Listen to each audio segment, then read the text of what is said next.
Bonjour, je suis Marion Guizet, je suis coach certifiée et j'accompagne tous celles et ceux qui souhaitent aller de l'avant en toute confiance.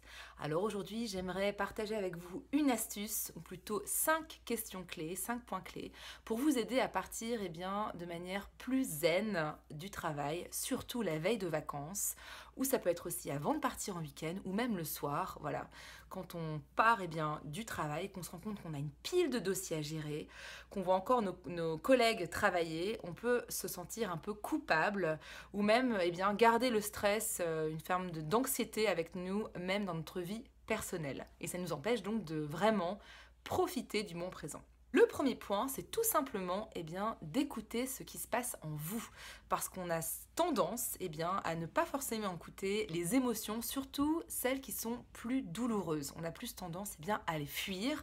Or, le système de fuite fait que notre anxiété, notre stress ou notre nervosité continue de grossir en nous. Et à un moment donné, il va falloir vraiment écouter ce qui se passe en soi. Donc ce que je vous propose pour cette première étape, c'est tout simplement peut-être d'écrire ou alors de parler de ce qui se passe en vous. Ça peut être aussi de dessiner, d'utiliser un médium qui vous corresponde pour vraiment exprimer ce qui se passe en vous. Alors ça peut être par exemple, si c'est par l'écrit, je me sens vraiment anxieuse par la pile de dossiers à gérer au travail en ce moment, ou alors je suis très stressée parce que je me rends compte qu'on a moins de collaborateurs en ce moment, puis on a beaucoup de dossiers à gérer et je ne sais pas comment je vais faire pendant les vacances. Voilà, donc vraiment écrivez tout ce que vous avez sur le cœur. Ensuite, mon deuxième point, c'est de regarder quelle peur se cache justement derrière cette stratégie de contrôle, celle où on ne peut pas lâcher le travail quand on sort du travail. Et puis derrière cette peur-là, il y a forcément un besoin qui a besoin d'être nourri. Donc on va commencer par la peur.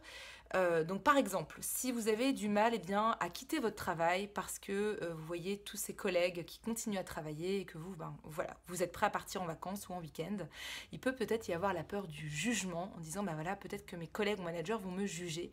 Et d'où le besoin en fait derrière cette peur-là, c'est le besoin d'être inclus, d'être accepté. Puis tout au fond, c'est le besoin d'être aimé en fait. Ensuite, on peut avoir la peur par exemple de l'échec. Sachant que j'utilise le mot échec, en fait, est plus une source d'apprentissage, mais dans ces cas-là, on peut quand même avoir cette peur de ne pas réussir à faire ce qu'on avait prévu de faire. Et donc, lorsqu'on a cette montagne, entre guillemets montagne, de dossiers à gérer juste avant de partir en vacances, et que, on se dit, mince, s'il y a un email que je peux pas gérer à temps, et que cette peur de l'échec, c'est un besoin, tout simplement, d'accomplissement, de satisfaction du travail, de bien faire, tout simplement, ce que vous faites. Alors, un autre exemple aussi, c'est toujours au contact de son entreprise par le biais des emails qu'on regarde le matin ou le soir. De ne pas vraiment décrocher. Des fois, c'est aussi une stratégie d'évitement pour ne pas être au contact avec une vie personnelle qui peut-être n'est pas si épanouissante que cela.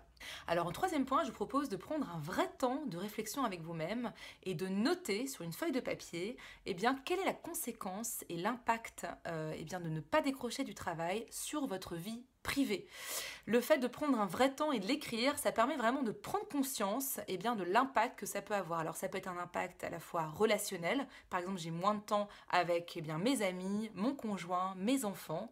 Ça peut être un impact, ça peut avoir une conséquence aussi au niveau émotionnel, au sens je me sens vraiment anxieuse jusqu'à 20h, j'ai du mal à décrocher, ça tourne dans ma tête, etc. Donc vraiment notez-le. Ça peut avoir aussi un impact physique, au sens où je me sens peut-être très fatiguée, j'ai même pas le goût de faire du sport, tellement je suis épuisée à la fin de mes journées parce que j'ai fait des heures supplémentaires.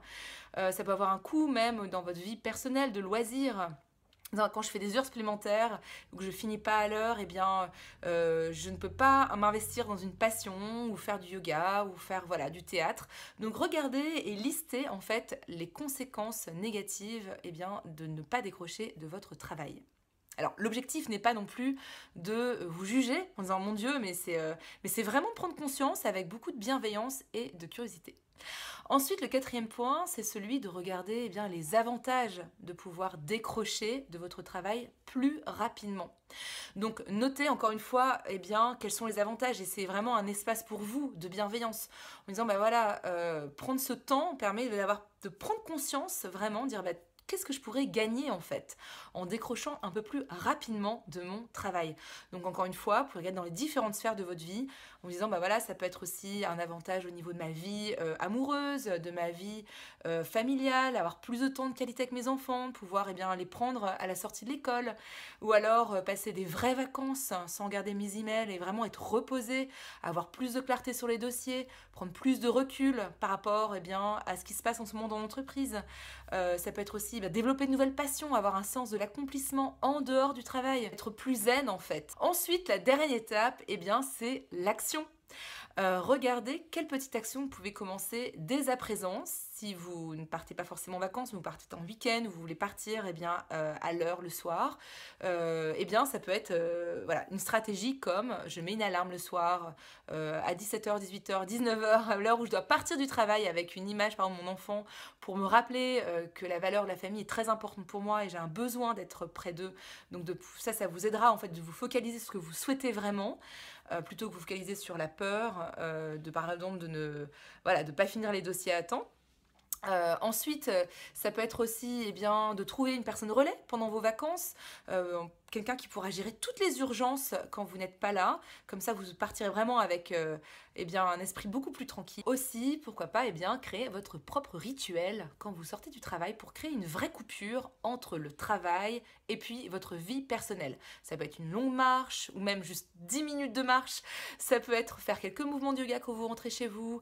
Ça peut méditer peut-être pendant 10 minutes, prendre des profondes respirations. J'espère que ces 5 points, ces questionnements vous auront aidé en fait à prendre un peu plus de recul sur ce qui se passe en vous.